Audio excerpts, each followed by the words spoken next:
That was the year she had it all. And it was also the year my inheritance came through. Eleanor Sterling.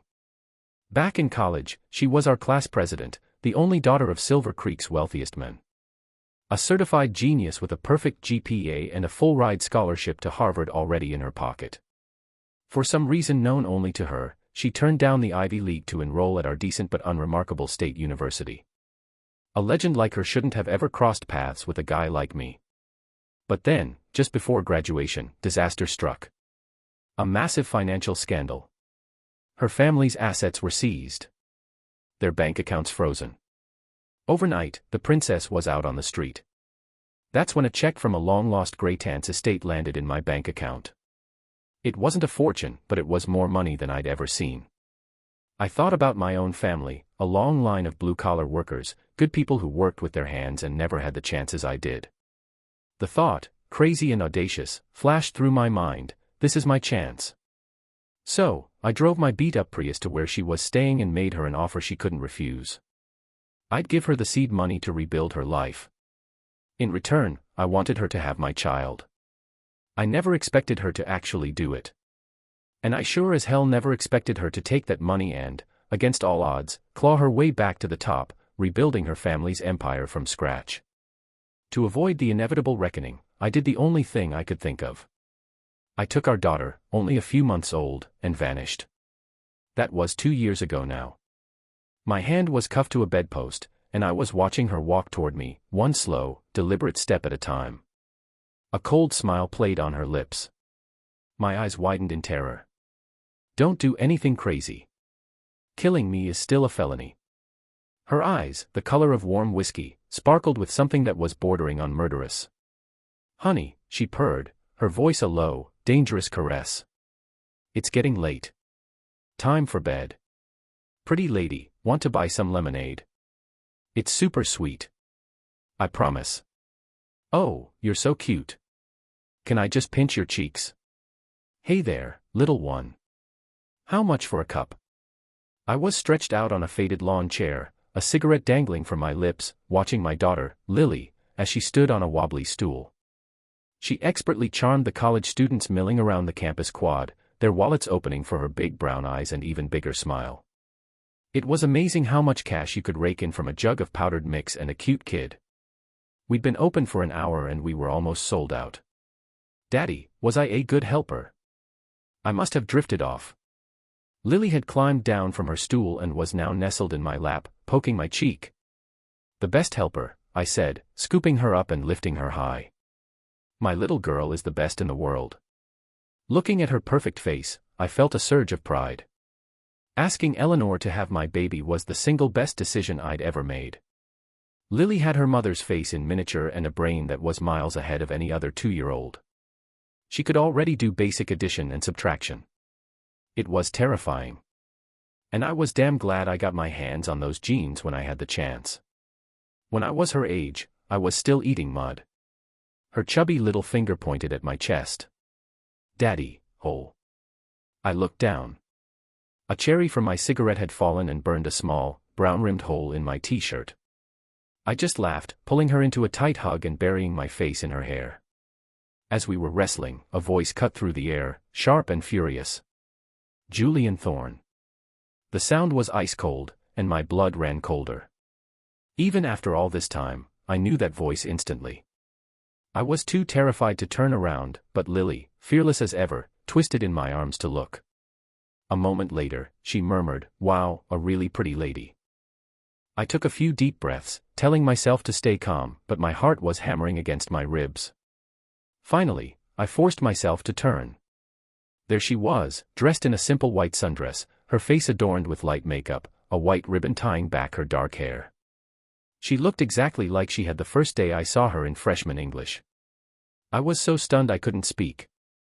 "Pretty lady, do you want lemonade?" Lily's tiny voice broke the spell. "We're all sold out today. You have to come back earlier tomorrow." I snapped my gaze back to Eleanor. Her eyes were fixed on me, glacial and unforgiving. It was only when she looked down at Lily that a flicker of warmth, something like love, entered them. I'd always known she would find me eventually. I just hadn't expected it to be so soon. As she got closer, my legs started to tremble. I could see the fury in her eyes, and my own hands began to shake uncontrollably.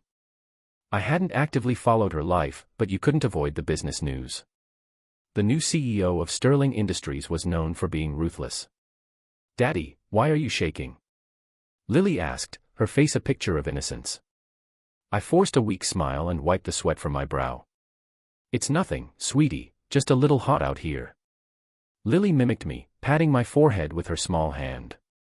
I just kept my eyes on the ice queen in front of me, my smile feeling more like a grimace. Eleanor Sterling. I couldn't help but marvel at how fast her empire had grown. I'd been hiding out in this forgotten corner of the state, and she'd still tracked me down in less than 2 years. We just stared at each other. After what felt like an eternity, I saw her eyes begin to well up with tears. I couldn't take the silence anymore. "Oh, how did you find me?" I stammered. "Daddy, who's this pretty lady?" Lily chirped. "I'm your mother," Eleanor said, her voice softening into a tone I'd never heard her use before as she looked at Lily. I didn't get it. When Lily was born, Eleanor hadn't given her a second glance, too consumed with her business plans. I was the one who'd handled the late-night feedings and diaper changes. Now, she was putting on this perfect maternal act. To my surprise, Lily turned to me, her big eyes wide with confusion. "Daddy, I have a mommy." I froze. I honestly hadn't expected her to ask that. She'd never brought it up before. Suddenly, the air grew chilly. I knew what that meant. Glancing at Eleanor, I saw the frost returning to her eyes. "Of course you have a mommy," I said quickly, trying to smooth things over. "How else do you think you got here?" "Hope, scratch that, head. Didn't I come from a meteorite like Superman?" I felt my face flush. "Who told you that you came from a meteorite?" "You did. In the story you told me about the baby who flies to Earth in a rocket ship." Her eyes shone with undeniable logic. "Julian Thorne." Eleanor's voice was dangerously low. "What exactly have you been teaching our daughter?" "Hey, I'm innocent here," I protested. How was I supposed to know a 2-year-old would get philosophical about it? "See, Elle, I told you he was no good. He's already filling her head with nonsense." A new voice joined the conversation.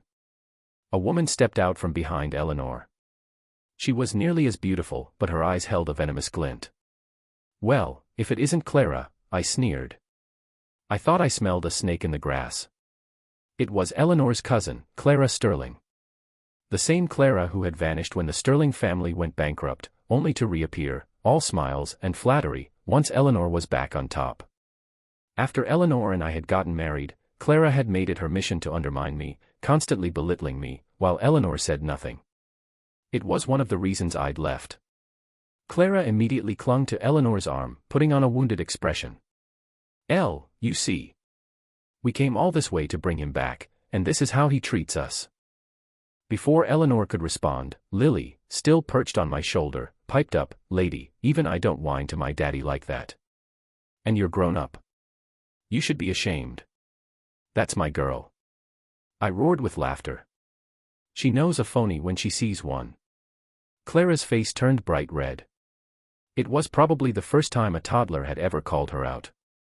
She dropped Eleanor's arm and shot me a look of pure hatred, but that's all she did. With Eleanor now the undisputed powerhouse of Silver Creek, and with Clara's own father's company dependent on lucrative contracts with Sterling Industries, she wouldn't dare upset the golden goose. And she knew that little girl was the most precious thing in the world to Eleanor. "That's enough," Eleanor said, her voice cutting through the tension. I stopped laughing, my eyes turning cold as I waited for her to side with Clara like she always did. But to my shock, she pointed at her cousin. "You go back to the office now." Clara sputtered, but Eleanor didn't even look at her, just waved a dismissive hand. Then she reached out, her intention clear. She wanted to hold Lily.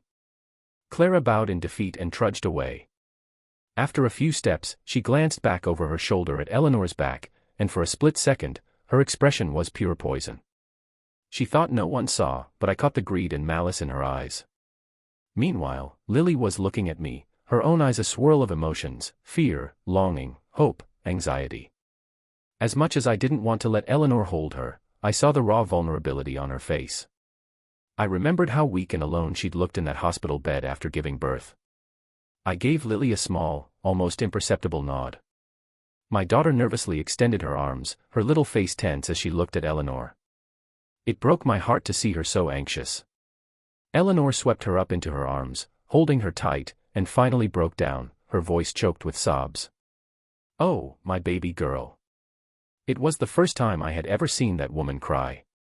Not when her family lost everything. Not when she couldn't afford to eat. But now, she was a wreck.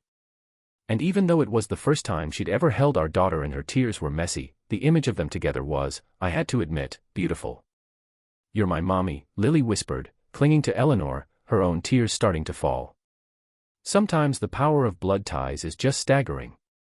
Lily had never met this woman, but on some primal level, she knew.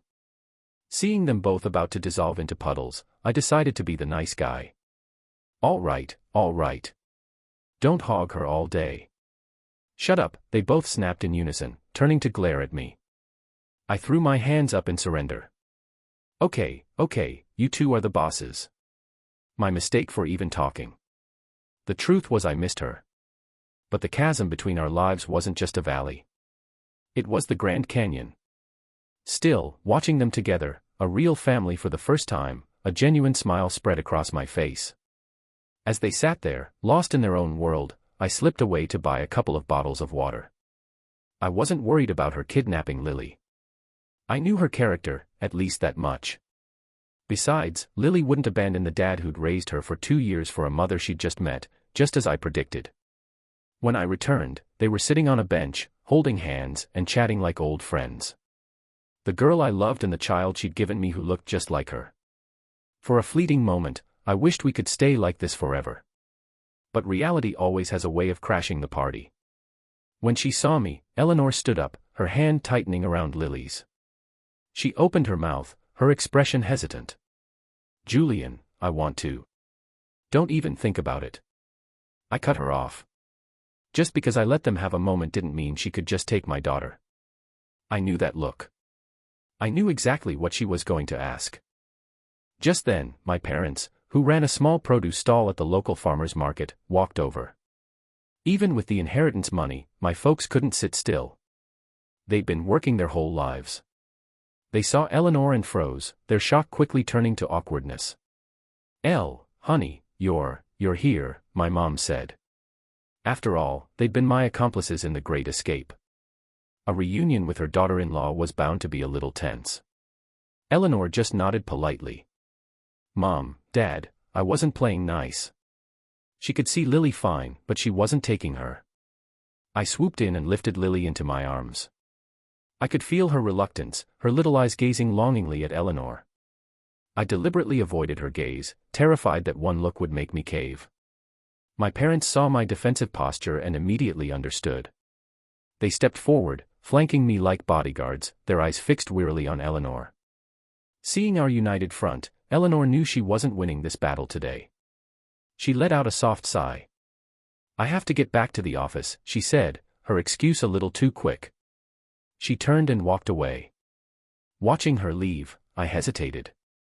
Then, thinking of her as Lily's mother, I decided to give her a warning. "Hey." She stopped but didn't turn around. She was probably afraid that if she did, she'd come right back and fight for Lily. "Watch out for Clara. The look she gave you when she left. It wasn't right." I saw her shoulders relax slightly.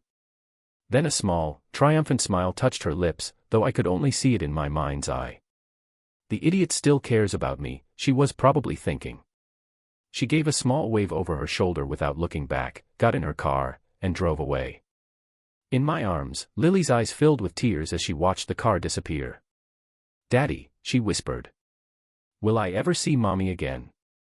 The three adults, my mom, my dad, and me, just looked at each other, a silent, helpless exchange. "You will, sweetie," I said, the lie tasting like ash in my mouth. Then, without another word, we abandoned our little lemonade stand and rushed home. Back in the living room, Lily was still beaming, already planning what she'd wear the next time she saw her mom. The three of us, however, sat in grim silence. We have to move, I said finally. My parents looked at me, then nodded in agreement. My dad pulled Lily into his lap. He'd been disappointed when he first found out I was having a daughter, but now he wouldn't trade her for 10 grandsons. They had seen what happened today. They knew that with the sterling power and influence, taking Lily from us would be easy. Eleanor could just put the word out, and half the city would line up to do her a favor. They'll have to get through me first, my mom muttered, stroking Lily's hair. No one is taking my granddaughter. I frowned, taking a deep drag from my cigarette. No time to waste. We pack tonight and leave. Forget the market stall. Forget the lemonade stand. Just grab the valuables. The inheritance my parents had received was mostly untouched. They'd been living off the money they earned from their stall. We had the means to disappear again. The house filled with the sounds of frantic packing. A short while later, we were sitting in the living room, surrounded by a few suitcases and the chaotic mess of our hasty departure. Lily, oblivious, was still hopping around, giddy with the thought of seeing her mother again. "Daddy, are we moving?" she asked as the sky outside began to darken. "We are," I said, trying to sound cheerful. "We're getting a bigger house so Mommy can come visit all the time." A wave of guilt washed over me as I saw her dance with joy. I considered telling her the truth but decided against it. She'd never agree to leave if she knew. When it was late enough, I picked up a sleepy Lily with one arm and grabbed a suitcase with the other. My parents followed with the rest. I opened the front door and froze. Standing on our doorstep, bathed in the pale glow of the porch light, was Eleanor. Her expression was unreadable. A chilling calm. "Well, this is a coincidence," she said, a ghost of a smile on her face. "Going somewhere, honey, with all your luggage?" My mind went blank. Is there anything more awkward than your wife catching you in the middle of running away from her? "Fancy seeing you here?" I managed, my laugh sounding hollow. My parents behind me saw her and stopped dead, their hands dropping their suitcases. We all just stared at each other. My mom was the first to break the silence. Dear, we were just on our way back to you. We were just saying a child needs her mother." My dad chimed in, nodding vigorously. "That's right. That's right. Lily's at that age. She needs her mommy." I stared at them, dumbfounded. What happened to our plan? What happened to over my dead body? But then I looked back at Eleanor, saw the ice in her eyes under the moonlight, and gritted my teeth, nodding along with my mom's ridiculous story. "I'm glad to hear you say that," Eleanor said smoothly. "Because I came to bring you all home." She clapped her hands twice. A line of men in sharp black suits emerged from the shadows, professionally taking the luggage from our hands and loading it into a fleet of black cars parked down the street. My parents and I exchanged a look of utter defeat. She brought bodyguards. This wasn't a negotiation. It was an extraction. But something in me snapped. I hated this. I hated how she always made decisions for everyone. How she never consulted me. Just like when she'd hired Clara without a word of discussion, ignoring me when I tried to tell her what her cousin was really like. "What are you going to do? Drag her back to your mansion?" I snapped, my voice full of contempt. "Leave her with a nanny while you jet-set around the world, just like when she was born?" A flicker of guilt crossed her face before being replaced by a look of amusement. When did I ever say I was taking her? That threw me. My anger deflated like a popped balloon. "You're not." She looked at me like I was the biggest idiot on the planet. "I'm her mother, Julian. Don't I have the right to even see my own child? I just want to be able to see her when I want to. If I was going to forcibly take her, do you think I would have come here myself?" "Oh." The word came out soft and stupid. "You mean I didn't have to orchestrate this whole midnight escape?" "Of course you have that right," I stammered, feeling my face heat up. As long as she wasn't taking my daughter away, anything else was fine. My parents, watching their son get played like a fiddle, shook their heads in despair. They walked past me without a word, got into the back of the Rolls-Royce waiting behind Eleanor, and shot me a dirty look as they closed the door. I had no idea what that was for. Eleanor looked at my dumbfounded expression and sighed, a small, weary shake of her head. She gently took the sleeping Lily from my arms and turned toward the car. I stood there on the curb for a long moment, my mind reeling. All this time, she just wanted to see her daughter. She hadn't mentioned me at all. For some reason, that left a strange, empty feeling in my chest. The car window rolled down. Eleanor leaned her head out. "What are you waiting for? Get in and drive." I snapped back to reality, my eyes locking on her complex expression. "Right. Coming." On the drive back to Silver Creek, Lily woke up in Eleanor's arms, happily chirping, "Mommy, Mommy," over and over. She seemed perfectly content, not even asking where her old man was. My heart sank a little. Seriously, is the blood tie thing really this strong? Less than a day with her mother and I'm already forgotten history. I caught their reflection in the rearview mirror, watching them play.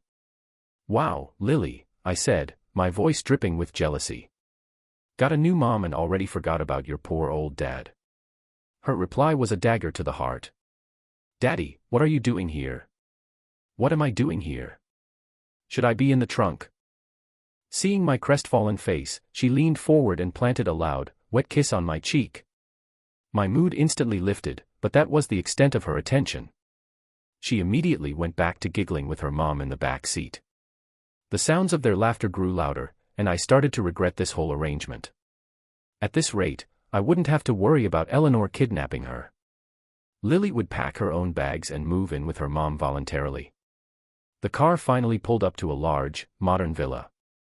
It was the house I'd bought with a chunk of the inheritance money after Lily was born. We'd only lived in it for a few months before I took her and ran. After we got out, Lily was still attached to Eleanor's hip, a constant stream of "mommy" flowing from her lips. I just rolled my eyes and followed them inside, making silly faces behind their backs. They were too lost in their reunion to notice. As for my parents, they'd been dropped off earlier, claiming they wanted to visit some old friends. I collapsed onto the plush sofa. I'd only been driving for a few hours, but it felt exhausting. I wasn't used to this kind of work anymore. These days, my most strenuous activity was pressing the on button on a blender. The truth is, we hadn't run that far. I figured the safest place to hide was right under her nose in a small county just outside Silver Creek's limits. If we'd gone to a major city, she probably would have found us in weeks. Once Lily had tired herself out and fallen asleep in her mother's arms, Eleanor carefully carried her into the master bedroom.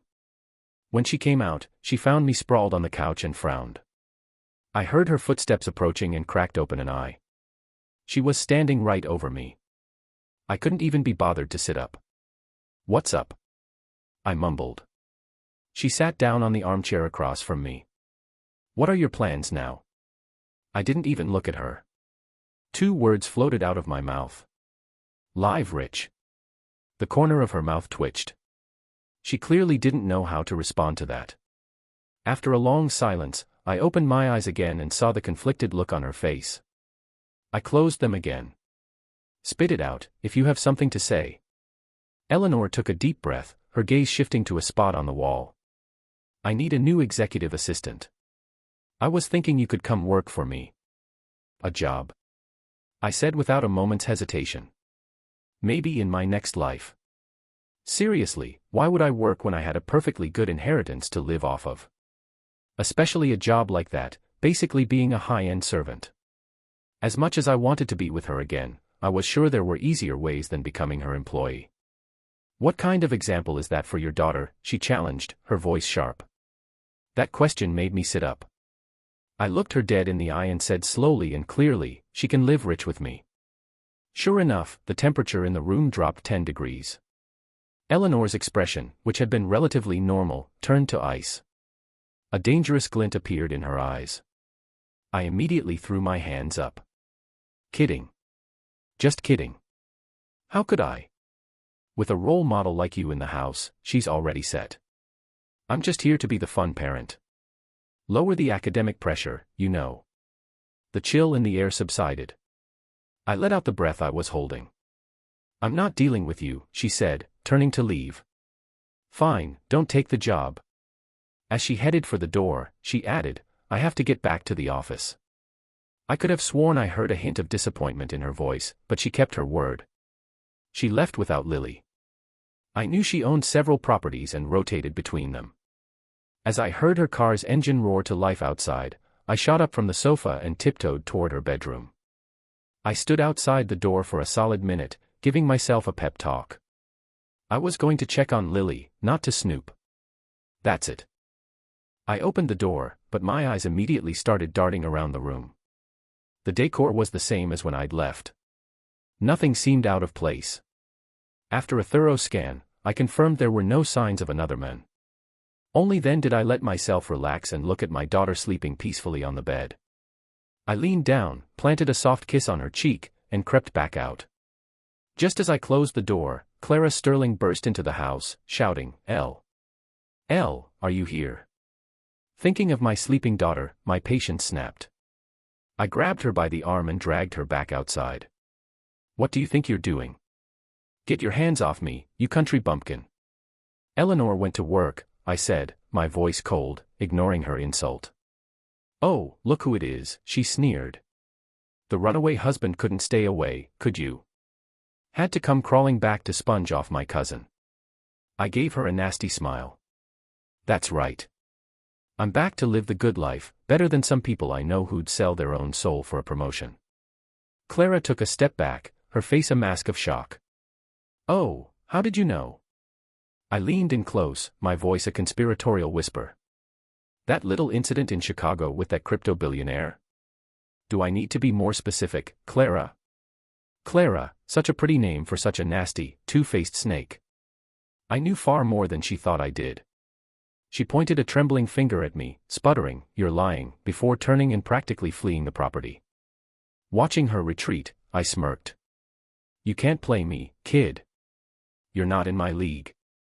"Is that so? You seem to know quite a lot." I whipped around. Eleanor was standing right behind me. I jumped like I'd seen a ghost, clutching my chest. "You? Why are you back again?" My reaction seemed to erase any curiosity from her face, replacing it with a familiar frost. "What? I can't come back to my own house now." No, that's not it," I said quickly.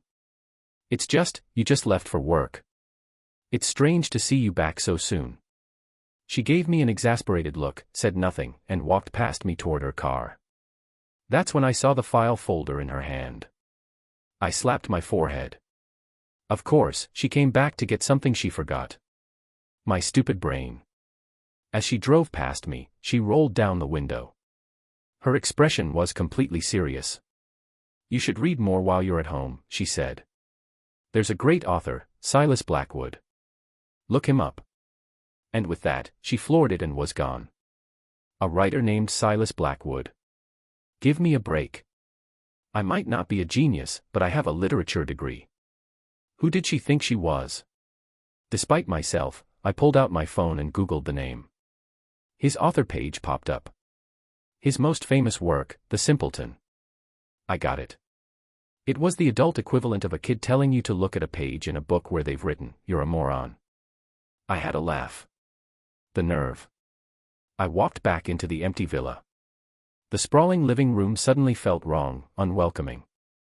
I sank onto the sofa, an uneasy feeling settling in my stomach, and began to wonder if coming back here had been a good idea after all. A month flew by in a blur. Eleanor kept her word.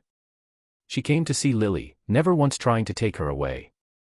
She even ended up staying at the villa about 20 nights out of the month, though we slept in separate rooms.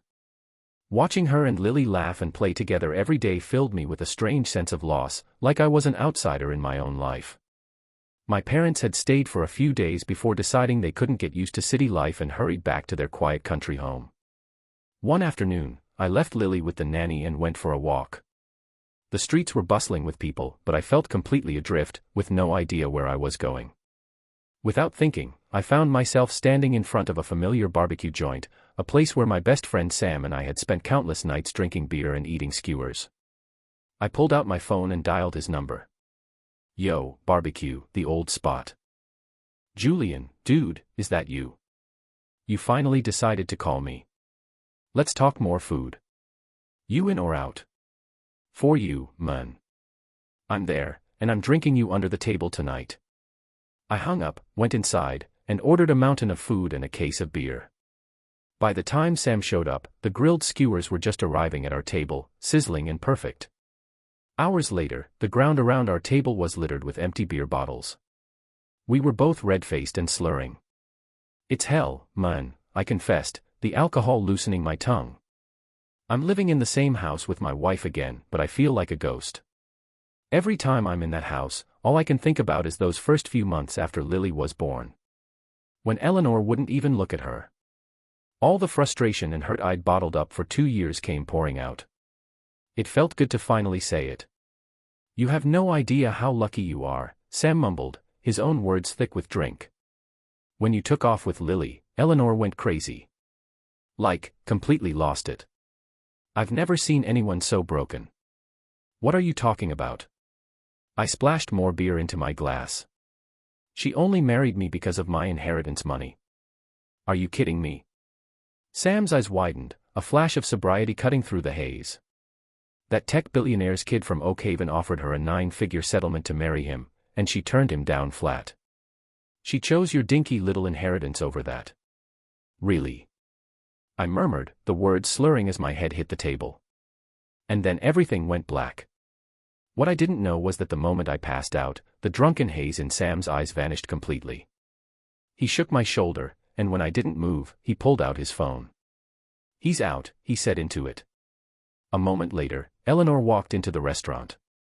She nodded a quick thank you to Sam, then effortlessly slung my arm over her shoulder and began steering my unconscious body toward her car. Sam watched us go, picked up one of the remaining beers, and took a long swig. He sighed, wondering when he'd ever get a love life of his own instead of being a pawn in someone else's elaborate romantic scheme. It turned out Eleanor had known I was spiraling. She had someone follow me that day. As soon as I called Sam, he had called her, and they had hatched a plan to get me to talk. When I woke up, Eleanor was sitting on the edge of the bed. I thought I was still dreaming because the Ice Queen was actually smiling at me. On instinct, I reached out and pinched her cheek. The feel of her soft skin was real, and my groggy eyes shot wide open. I quickly checked myself. My clothes were still on. I breathed a sigh of relief. "What?" she said, a teasing smile playing on her lips as she watched my panicked self-assessment. "Afraid I'd take advantage of you," I shot back with a smirk. "No," she said. "Just afraid I'd sleep through it and miss all the fun." A faint blush colored her cheeks. "Pervert," she muttered under her breath, but her smile widened. She then produced a bowl of chicken soup from behind her back and held it out to me. I saw the chunks of chicken resting at the bottom and felt my own lips curve into a smile. "You made this for me?"